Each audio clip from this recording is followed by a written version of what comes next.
ሰላም እያስጨነቅሽኝ እኮ ነው። ምንድነው?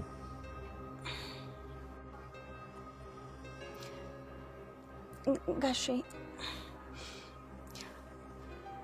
ምን መሰለክ፣ ይኸውልህ ማለት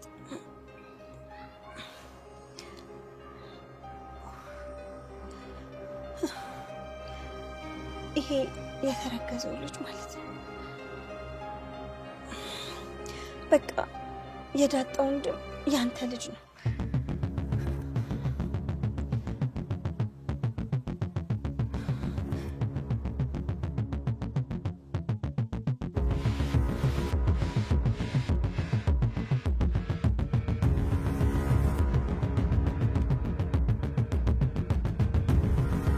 እናትሽን ግን ስታያት ምን ተሰማሻል?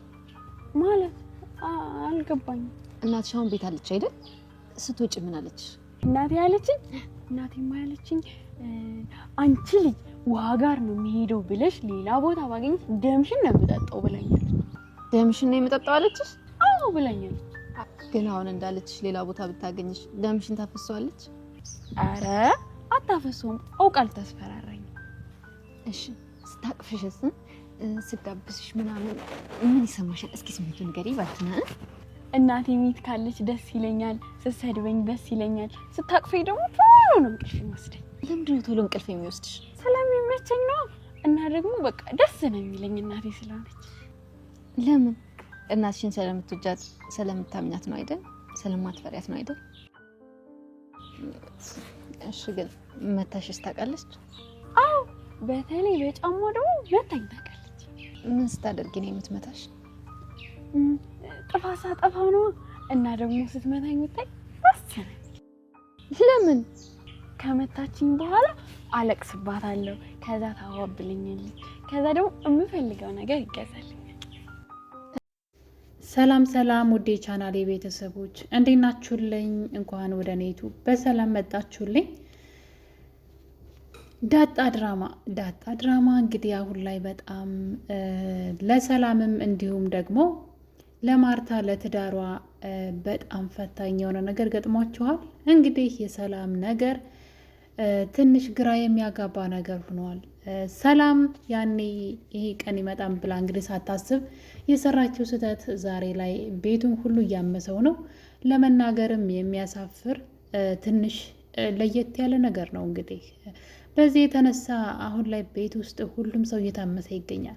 እስከ ዛሬ ድረስ እንግዲህ አቢጌል ነበረች ነገሮችን ስትጎረጉርና እውነትን አወጣለሁ ብላ የያዘችውን ነገር ሙጭኝ ብላ እንግዲህ ብዙ ስትጎረጉር ብዙ ስትፈልግ የነበረችው አቢጌል ነበረች። ብዙ ነገር አድርጋለች። እንግዲህ እሱ ነገር ሳይሳካላት ቀርቶ ነገሩን ቢደባብቁትም ነገር ግን አሁን ላይ አይን አውጥቶ መጥቷል። የማይደበቅ ነገር ሰላም አሁን ላይ የምታደርገው ነገር ጠፍቷታል። የምር በጣም ከባድ ነው ለመወሰንም። ምንም የማይባልለት ነገር ማለት ምንም አይነት መፍትሄ የሌለው ልታስተካክሉት የማትችሉ ስህተት የሰላም ስህተት ነው። ያን የመሰለ ቤተሰብ እንግዲህ በዚህ ተግባሯ ሊፈርስ ሁሉ ይችላል። ምናልባት ማርታ የይቅርታ ልብ ኑሯት ነገሩን ካልተወችው በስተቀረ ቀላል ነገር አይደለም። በተለይ ለማርታ ማለት ነው። የምታምነው ባሏ እንደ ራሷ የምታየው የምትተማመንበት ባሏ እንደዚህ እንዳደረገ ስትሰማ ምን ልትወስን ትችላለች? ነገ ከነገ ወዲያ ያስብላል።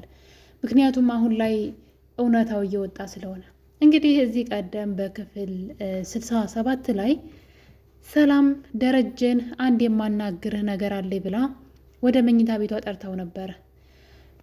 ደረጀም እንግዲህ ምንድን ነው ብሎ ሲጠይቃት ስለ ልጅ አባት በተደጋጋሚ የቤቱ ሰው ሁሉ እየጠየቃችሁኝ ነው፣ ስለዚህ ዛሬ እናገራለሁ ስትል ደረጀ በደስታ ነበር የሳቀውና እንግዲህ በዚህ ሰዓት ማርታ ሳሎን ቁጭ ብላ ነበረ ስራ እየሰራች እና በጣም ደስ ብሎት እሺ ንገሪን እንደው ማርታም ትምጣ ትስማ እያለ ነበረ።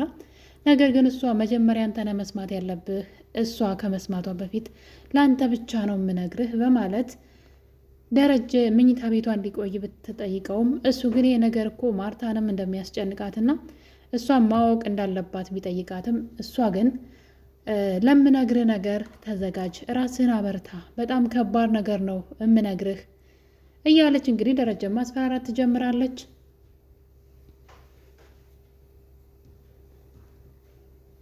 እንግዲህ በዚህ ሰዓት ነበረ ደረጀ መጮህ የጀመረው።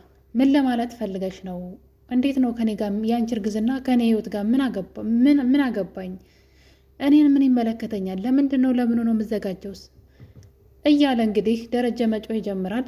እሷ ግን በጣም ከባድና አደገኛ ነገር ነው የምነግርህ፣ ስለዚህ ይህን ነገር ለመስማት ተዘጋጅ ስትለው እኔ ብዙ ችግር አለብኝ ያልፈታሁት፣ የእሱ ጭንቀት ይበቃኛል፣ ምን እንደፈለግሽ ተናገሪ ብሎ እንግዲህ ሲጮህ ማርታ ትሰማለች። እናም ሰላም እንግዲህ እትዬ መስማት የለባትም እባክህ ድምፅን ቀንስ ብትልም ደረጀ ግን መጮህ ነበር የጀመረው። እንዴት እንደዚህ ያለሽ? እኔ ብዙ ችግር እያለብኝ አሁን ደግሞ እንደዚህ አይነት ችግር እንዴት ታመጫለች? በማለት ይጮሃል። እና ማርታ ነገሩ ግራ ስለገባት የልጅሽን አባት ትናገሪያለሽ፣ ወደሽ ሳይሆን በግድሽ ትናገሪያለሽ እያለ ነበረ።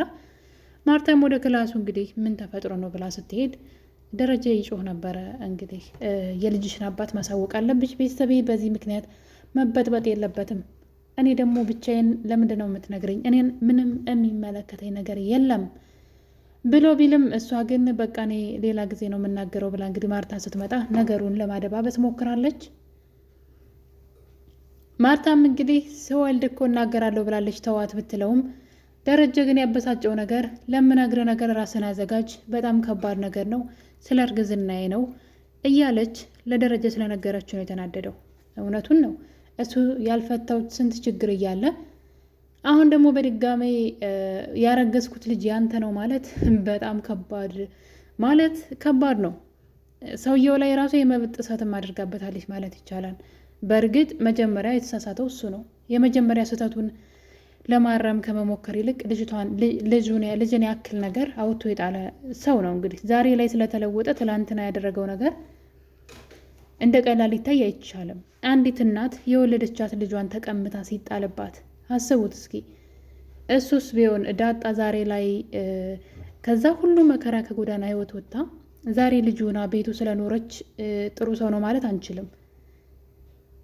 ያን ሁሉ 10 ምናምን ዓመት ጎዳና ላይ ያሳለፈችው ስቃይና መከራ ከየት እንደመጣች የማን ልጅ እንደሆነች ሳታውቅ የተሰቃየችው ስቃይ በቀላሉ የሚታለፍ አይደለም። ለዛ ሁሉ ተጠያቂው ሰውየው ነው፣ አባትየው ተብየው ነው ማለት ነው። እና ስህተቱን በስህተት ነበር የሸፈነው ደረጀ። ዛሬ ዋጋ እያስከፈለ ያለው ያ ዘርቶት የሄደው ዘር ነው። ያን የሆኑ እውነቱን ተጋፍጦ ቢሆን ኑሮ ስህተቱን ለማረም ሞክሮ ቢሆን ኑሮ ማርታ ሌላ ችግር ይዛበት ማናት ሰላም ማለቴ ነው፣ ሌላ ችግር ይዛበት አትመጣም ነበረ። አሁን ላይ ከሱ አርግዛ ሌላ ችግር አትሆንበትም ነበረ። ስለዚህ አንዳንድ ችግሮችን እስከ መጨረሻው ተጋፍጠን ማሸነፍ ነው እንጂ ያለብን ችግሩን የምንሸሸው ከሆነ በደንብ አብቦ አእምሮ ነው የሚጠብቀን። ያኔ ዋጋ ያስከፍለናል። በጣም ስለሚበስል ደግሞ ስለሚጠነክር ችግሩ ለማስተካከል ራሱ አንችልም ማለት ነው። ደረጃ ነው የገጠመው ነገር እንግዲህ እንግዲህ በተደጋጋሚ አንተን ብቻ ነው የምፈልገው አንተን ካላወራውኝ ብላ እንግዲህ ሰላም ድርቅ ብላለች።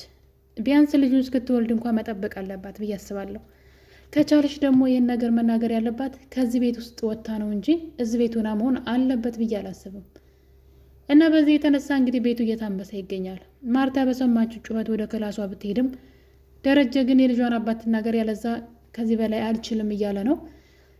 እናም ማርታ ነገሩ ሁሉ ግራ ገብቷታል። ለምንድን ነው ታዲያ የእሷ ልጅ አባት አለመናገር እንዲያናደደ ብትልም እሱ ግን በጣም የፈራው ነገር አለ። ምክንያቱም ተዘጋጅ፣ ትልቅ መጥፎ ነገር ልነግር ነው፣ ለአንተ በጣም ከባድ ነገር ስላለችው ነው። ምክንያቱም የዳጣ ጉዳይ አለ ገና፣ እንዴት አድርጌ ልንገራት ለሚስቴ ትረዳኝ ሆኖ እያለ ሌት ተቀን እንቅልፋቶ የሚያብሰለስለው ሌላ ችግር እያለበት የምናግር ነገር ከባድ ነው፣ ራስን አዘጋጅ ብላ እንግዲህ ስትነግረው ራሱን መቆጣጠር አልቻለም። በዛም የተነሳ ነው እንግዲህ ደረጀና ሰላም ትልቅ ብጥብጥ ውስጥ የገቡት። ይሄ ነገር ማርታ እንድትጠራጠር አድርጓታል። በእነዚህ ሰዎች መካከል ምንድን ነው እየተፈጠረ ያለው?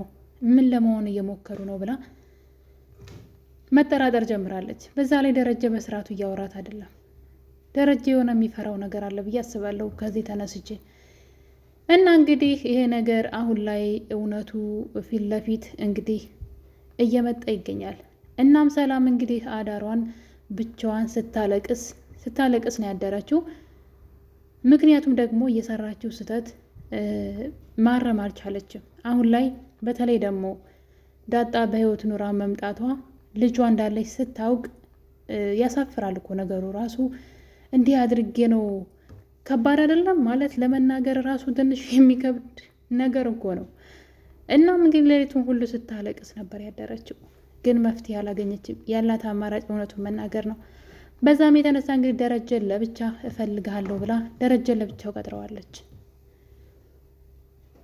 ይሄ ነገር በዚህ እንዳለ እንግዲህ እሷ ስታለቅስ ብቻዋን ማደሯን ተመልክቶ አብጌል ለናታን የሰጠችው ወረቀት እውነት እንዲወጣና ወረቀቱ እንዲሰጣት ስለፈለገች ብቻ እንግዲህ በተደጋጋሚ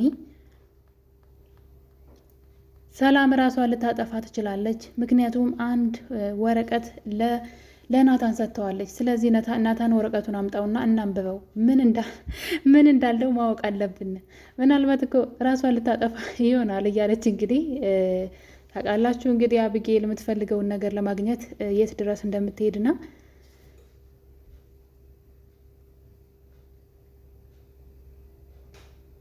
ነገር ግን በባለፈው ክፍል ካያችሁ እንግዲህ ናታን የሆነ ወረቀት ሰላም ሰጥተው ነበረ በአደራ መልኩ።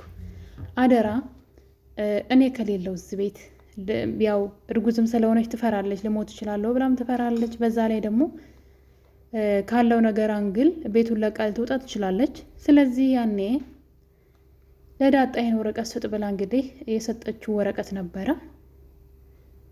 እናም ይሄን ወረቀት እንግዲህ አብጌል ለመውሰድ ብዙ ነገር ስትጥር ነበረ። ናታን ይህን ጸባይዋን ስላወቀ ነው ወረቀቱን ጠቅሎ ሌላ ወረቀት ቀይሮ ይመስለኛል እንግዲህ ኮርኒሱ ስራ አስቀምጦት፣ እሷም እሱን አውርዳ አንብባዋለች። ነገር ግን ምንም አይነት እስካሁን ድረስ ያገኘችው መልስ ወይም ደግሞ እዛ የተጻፈው ደብዳቤ ላይ ስለ ዳጣ የሚገልጽ ነገር ምንም ነገር አላገኘችም። ለዛም ነው እንግዲህ በተደጋጋሚ ሰላም የሰጠችውን ወረቀት አምጠውና እንየው ምናልባት ራሷ ልትጎዳ ይሆናል እያለች እንግዲህ ቀልድ ጀምራለች። እናም እንግዲህ እኔ እንደውም ናታን የምር መስሎት ወረቀቱን አውጥቶ እንዳይሰጣቸው ፈርቼ ነበረ። እሱ ግን የአብጌል ተንኮል እንደሆነ ስላወቀ ነገሩን ቦታ አልሰጠውም እና አሁን ላይ እንግዲህ ሰላም በጣም ተጨንቃለች። የምታደርገው ነገር ጠፍቶባታል። እውነት ለመናገር ከሆነ በጣም ከባድ ነው። የእውነት እስኪመስለኝ ድረስ ማለት ነው። የሆነ ድራማ ሳይሆን የምር እስኪመስለኝ ድረስ በቃ ሁኔታዋን ሳስበው በጣም ነው ያሳዘነችኝ። ምንም ማድረግ አለመቻሏን ሳስበው በጣም ነው ያሳዘነችኝ እና ስራዋ በጣም ቢያናድድም ያደረገችው ነገር በጣም የሚያሳፍር በጣም ጸያፍ ነገር ነው። በጣም ሲበዛ ማለት ነው። የማይደረግ ነውር ነው ያደረገችው ሰላም። ግን አስቡ፣ ያ የሰራችው ስራ ዋጋ እያስከፈላት ነው። ዛሬ ላይ ለመናገር እንኳን የሚያሳፍረውን ተግባሯን እንግዲህ በመጨረሻው ሰዓት የመውለጃዋ ጊዜ ስለደረሰ ይህን እውነት ለደረጀ እነግራለሁ ብላ ደረጀን የቀጠረችበት ቦታ እንግዲህ ትሄዳለች። ከደረጀም ጋር ይገናኛሉ። ደረጀም ንገሬ፣ ምንድን ነው ለብቻ የፈለግሽኝ? ምን ልታዋይ ነው ለብቻዬ የፈለግሽ? በማለት እንግዲህ ሲያስጨንቃት እያየን ነው። ነገር ግን የማይቀረውን እውነት ነግረዋለች። የማይቀረው እውነት እንግዲህ አቶ ደረጀ አንድ የምነግርህ አስደንጋጭ ነገር አለ፣ ራስህን አዘጋጅ አለችው። ደረጀም ብዙ የሚያስደነግጠኝ ነገር ስላለ ችግር የለም ቢላትም እሷ ግን በሆዴ ያለው ልጅ አባት የዳጣ ወንድም ያንተ ልጅ ነው ብላ እንግዲህ መርዶ ነው አርድተዋለች። በጣም ከባድ ነው። ደረጀ ባለበት ድርቅ ብሎ ነው የቀረው። አስባችሁታል? ምንድን ነው የሚባለው? በጆሮ ላይ በእንቅርት ላይ ጆሮ ደግፍ የሚባል አባባል አለ። እና ሰላም እንግዲህ አሁን ላይ እውነቱን ለደረጀ ነግረዋለች። ቀጣይስ የደረጀ ውሳኔ ምን ሊሆን ይችላል? ከአንድ አይሉ ሁለት ተአምርን ማለት ጉድ ነው እንጂ ይሄ እኮ ጉድ ነው የሚባለው። ይህን ጉድ እንዴት አድርጎ ነው ለማርታ የሚነግራት? ማርታስ ይህን ነገር ስትሰማ ምን ልትወስን ትችላለች?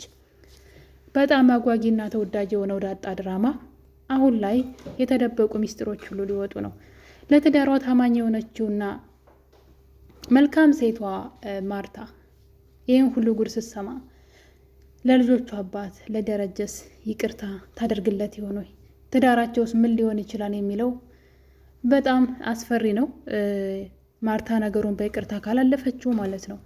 እና ውድ ቤተሰቦቼ እናንተስ ምን ትላላችሁ? ሀሳብ አስተያየታችሁን ኮሜንት ላይ አስቀምጡልኝ። በሌላ በአዲስ በቆንጆ ቪዲዮ እስከምንገናኝ የዛሬ ዳጣ ድራማ ክፍል 68 ይህን ይመስል ነበረ።